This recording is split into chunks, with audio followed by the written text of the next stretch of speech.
been very happy with my Bugs 3 builds. This is the latest one that I've got to run with 20 amp ESCs, 3S battery, and I can do pretty well everything I want with it. So I was just looking back over my history of droning, which goes back just over 4 years, and I found this on the display shelf. This was on a display shelf gathering dust.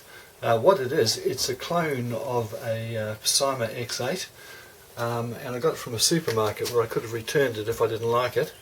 I eventually wrecked it. It's got geared motors and I've stripped a gear, but it flew quite well. So what I'm thinking about now, and it's a slightly bigger frame than the Bugs 3, and it's got a similar effective geometry, a slightly squashed X. So what I'm thinking of doing now is to take the inners out of it and equip it with Bugs 3 components, apart from 20 amp or 10 amp ESCs, and I think it might be a better bird for high wind aerial photography. So I'm going to probably make a series of videos showing my progress, how well it goes or not. The other thing I've been playing at with mixed results is this.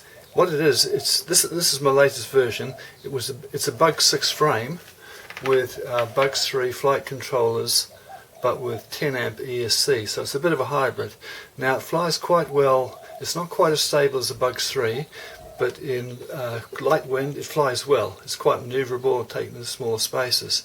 But basically, they're a little bit fragile, and I've broken an arm on this, so I have to do something with it before I can fly again. So this is the frame of another one that I broke earlier.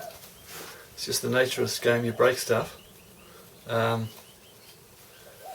Yes, that's what the frame looks like, and what I've realised, in high wind the nose of these things tends to dip down, and I think it's a fault with the geometry of the thing, which is why when I looked at my old Syma clone, I thought, wow, this is a similar geometry to a Bugs 3, and it's heavier, bigger. It might fly better in wind than something like this.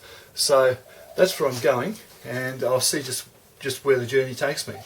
So this will be a series of videos as I go through it. But I thought people might be interested in what I'm thinking and why. So we have to take it apart. It looks as if it might be glued together, but there's a hatch at the back for the battery, and I can probably get in there to feed wires and things. If I can't, then I'll probably make a judicious hole in the top, but time will tell. And of course, I don't need the prop guards anymore, so they'll be going. I've been flying drones for just over four and a bit years now.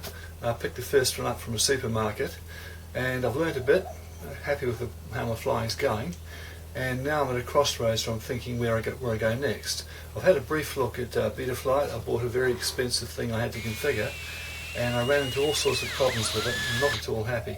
So I'm sticking with low-cost proven tech for the moment, and I'll see where it takes me.